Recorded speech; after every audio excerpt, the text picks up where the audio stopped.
after the battle. This is the video for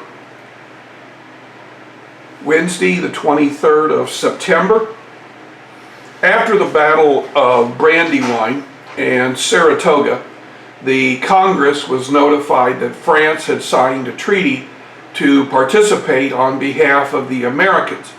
At the same time, Congress was notified that the British had rejected the Olive Branch petition. The Continental Congress at this time will change its name to the Articles of Confederation Congress. Now, a confederation is where the 13 states all agree that they want to defeat the British. Now, after that, that's when we start to get into some problems. The biggest problem facing Congress was how to pay for the Continental Army. Congress had a variety of methods. One was called a Continental dollar. Now, a Continental dollar is a paper dollar that has been printed up but is not backed by specie. Now, specie is either gold or silver, usually gold. And what you could do is you could take that paper dollar into a bank, and the bank would trade you for $1 worth of gold if that's what you wanted. Now, please understand, there were only about 4 or 5 banks in the 13 colonies at this time. Most of the colonies operated on a barter system, or I owe you this much money, you owe me this much money. The Continental dollars were not worth anything because most people felt they weren't worth anything because they had no specie. There was a phrase that went around called, "This isn't worth a Continental." Then there were Continental certificates. Now, a Continental certificate is a little bit different.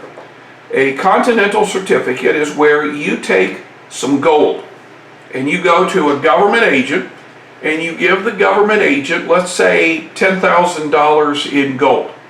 The government agent gives you a certificate, and the certificate says that after a particular date, you can turn that certificate in for $10,000 in paper money plus interest. Now, you'll never get your gold back. That's one thing that needs to be emphasized in your notes. You'll never get your gold back. What you will get is you will get paper dollars. Now, the question is, will these paper dollars be backed by specie? And Congress was very hesitant about this. So most people were kind of shy about buying Continental certificates. There is a third way, and you could just loan money to the Congress. If you were a rich person and the Congress said, "Hey, can I borrow $10,000? You could borrow $10,000 with the assurance that you would get your money back in gold or silver. And that was quite popular. From 1777 to 1778, the war reached a stalemate. It seemed like Howe didn't want to get out of New York State, and Washington did not really want to get out of New Jersey, and so both sides are waiting for the other guy to make the next move. Now, this played right into Washington's hand. Washington did not want to get into a large battle where he could lose a lot of men. Now, of course, this philosophy saved the Continental Army in many battles. But as far as Continental Congress is concerned, we got to pay these guys. Do we really want to pay them for doing nothing? And so we began to see arguments between Washington and various members of the Continental Congress. The Continental Congress said that this is too expensive, and Congress began to push Washington. And if Washington was not willing to engage the British in the war, then maybe the Congress will have to go looking for someone else. In 1778, most of the states had provided about as many soldiers as they were going to provide. The Continental Army needed a new source of men, and that new source of men turned to be black slaves. Now, if you were a black slave and you agreed to serve in the Continental Army, you could get your freedom. You could get your freedom and the right to vote. It kind of depended upon what state. Now, the southern states were willing to give black slaves their freedom, but not their vote. Those states from New Jersey up north, they were willing to give blacks their freedom and their suffrage. By 1779, free Negroes would fight alongside whites. Now, this will be the first and the last war in which Negroes will fight alongside whites until the Korean War in the 1950s. The British are also going to recruit blacks, both slave and free, to fight for them. But the appeal to serve in the British Army was not as great as it was in the Continental Army. Very few blacks took the British up on their offer. Quite a few blacks took up the Continental Army. It is estimated that by the time we get into the war in the South, which is going to start in 1780, almost a third of all of the people fighting in the Continental Army are Negroes.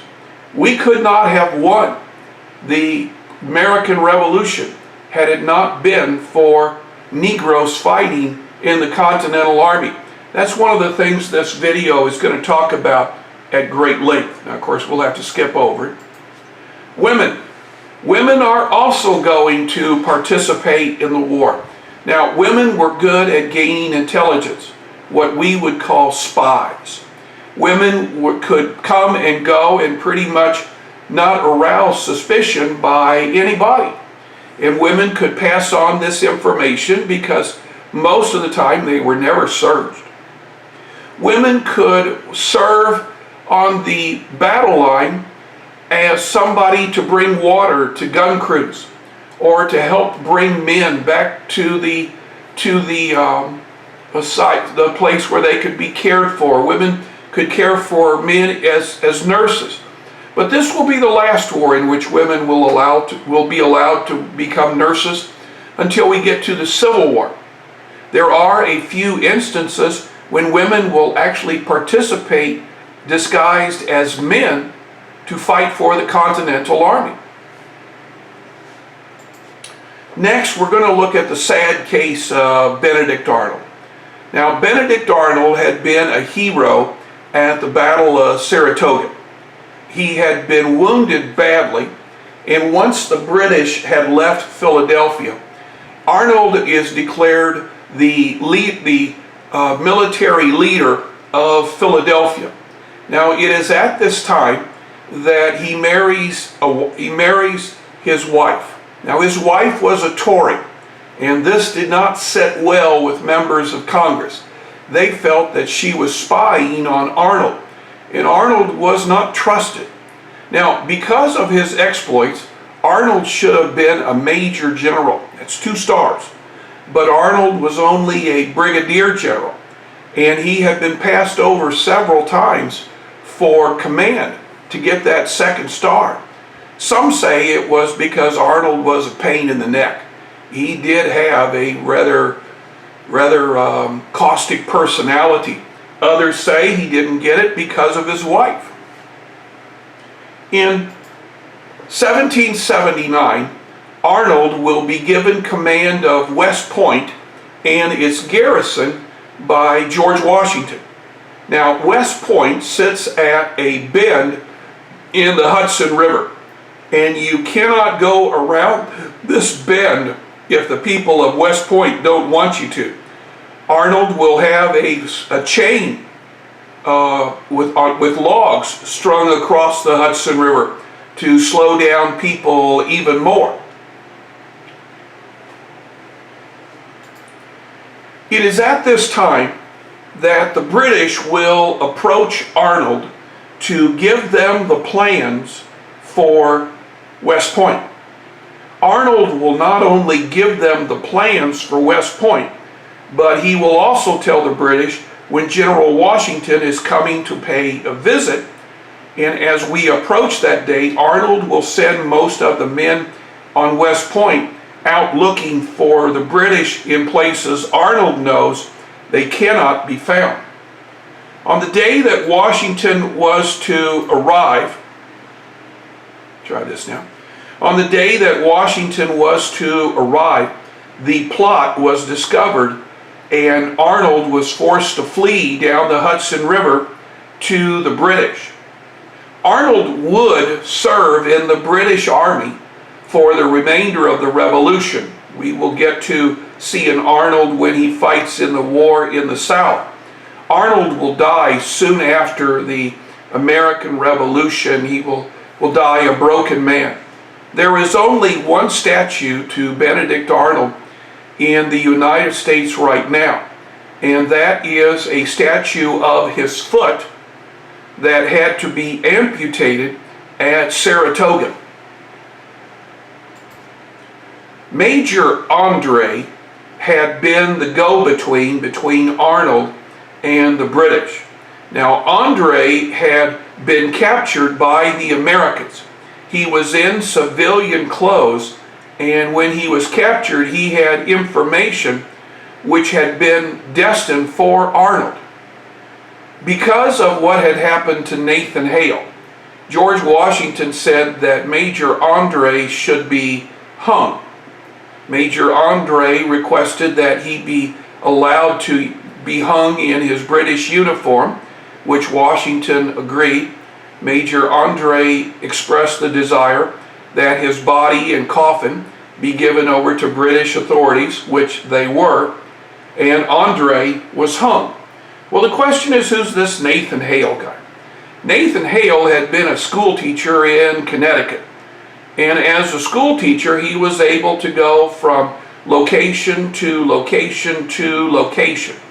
And it is during this time that Nathan Hale is going to be captured by the British with incriminating papers. Before he was hung, Nathan Hale was asked, did he have any last words? And he said, yes, I regret I have but one life to give to my country. Well, the British tactics are going to change in 1780. In 1780, William Howe is going to be replaced by Sir Henry Clinton. And Clinton believes the best place to attack the Americans would be in the South.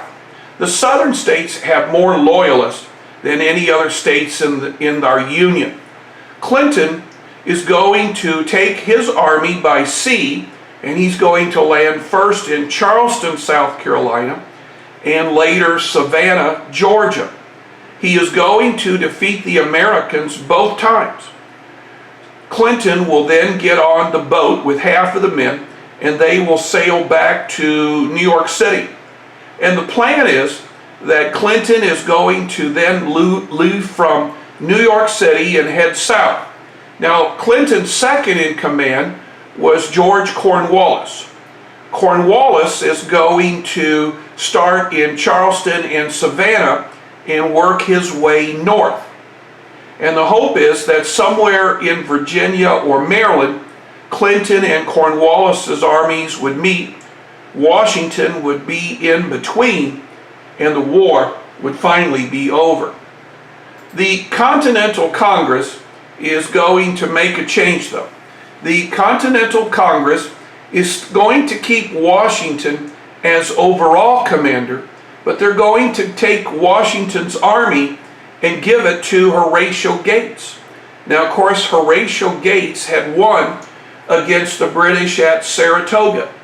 And the Continental Congress, or the Articles of Confederation Congress, as I should be calling it, believed that Gates would be able to defeat Cornwallis in the South. Gates will take most of the Continental Army, and he will engage Cornwallis on a flat plain-like area outside of Camden, South Carolina. During this battle, the Continental Army is going to be annihilated. Most of the army is either going to be killed or captured.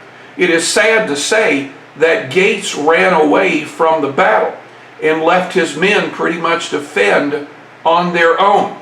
After this embarrassment, Gates is drummed out of the Continental Army.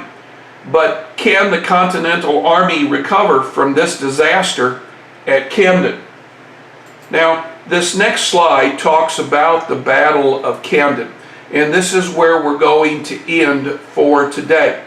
Now, on Thursday, we are going to have a short day, because that is when we get out at noon, and we're going to finish up lesson 6. On Friday, we're going to take a walkout worksheet, and then I'm asking that you bring your earbuds with you, because we're going to watch a video and answer some questions off of that. The video kind of sums up the American Revolution. Then on Tuesday, we will use that as a day to return materials if we need to, go over things if we need to. If you feel adequate and you want to work on other things, other classes, you're more than welcome. And then the Wednesday, I believe that's the 30th of September, we will have our quiz. Now, it's important after the quiz that on Thursday we start on lesson 7. And we will do lessons 7 and 8, and I hope to get another quiz in before the quarter ends on October the 16th.